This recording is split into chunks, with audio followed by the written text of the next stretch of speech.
It's time to get your popcorn out because it's all coming crashing down for Reform Limited. Sorry, Reform 2025 Limited, or whatever they're calling the party now.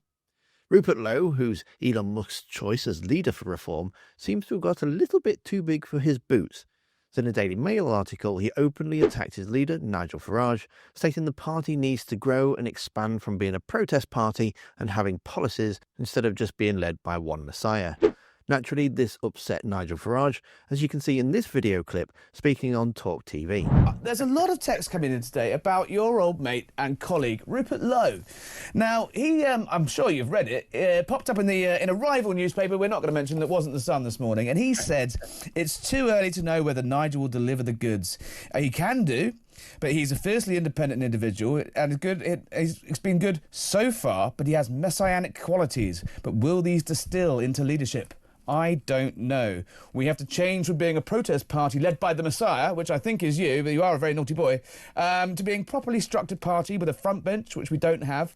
We need to start behaving as if we are leading and not merely protesting. That is a shot across your bows, isn't it? Party. That's a shot across your bows, though, isn't it? We are not a protest party in any way at all. That is utterly wrong. Utterly, completely wrong. We are an entirely positive party. Come to any Reform event and the positivity, the energy, and perhaps you should come to one or two. I've been. I came to your one in Birmingham. There were fireworks. Well, look, do you know what? If I've got a following out there, that's a good thing.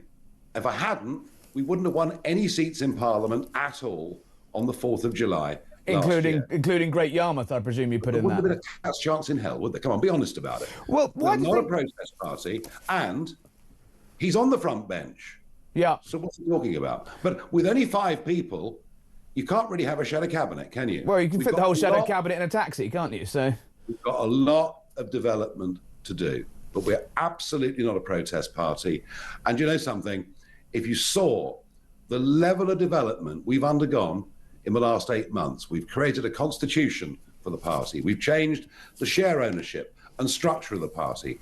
We've set up 400 branches around the country. Yeah, some are embryonic. And right now, within 10 yards of me, we are working hard to get 1,500 vetted candidates into the field for the English local elections on the 1st of May. So why is Rupert Lowe going public with these comments? There's not something better to be had behind closed doors? Well, perhaps he wants to be Prime Minister. Most people in politics do. You know that, Harry. Half the House of Commons. I know you want to be Prime Minister. But half the House of Commons think they should be Prime Minister. Have you had a word with him? His comments are wrong. His comments are wrong. We are making gigantic strides. You told him to wind his neck in then?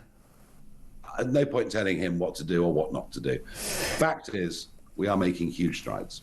Later that evening, former leader Richard Tice had a bit of a car crash Newsnight moment. When speaking to Fiona Bruce, it was clear that he didn't want to answer or give his opinion on the matter. It didn't end there.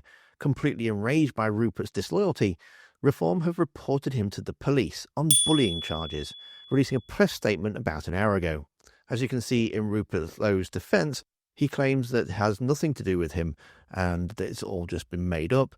And they've spent quite a considerable amount of the membership fees, or subscriber fees, whichever we want to call it, on speaking to the company's lawyer. So could this actually be the beginning of the end for Reform? I mean, they've only got 5 MPs and 20% of them are already saying the leader isn't fit for the job. And with Rupert Lowe becoming their first rebel in the party and them failing to keep order, how on earth are they going to manage a party big enough to govern?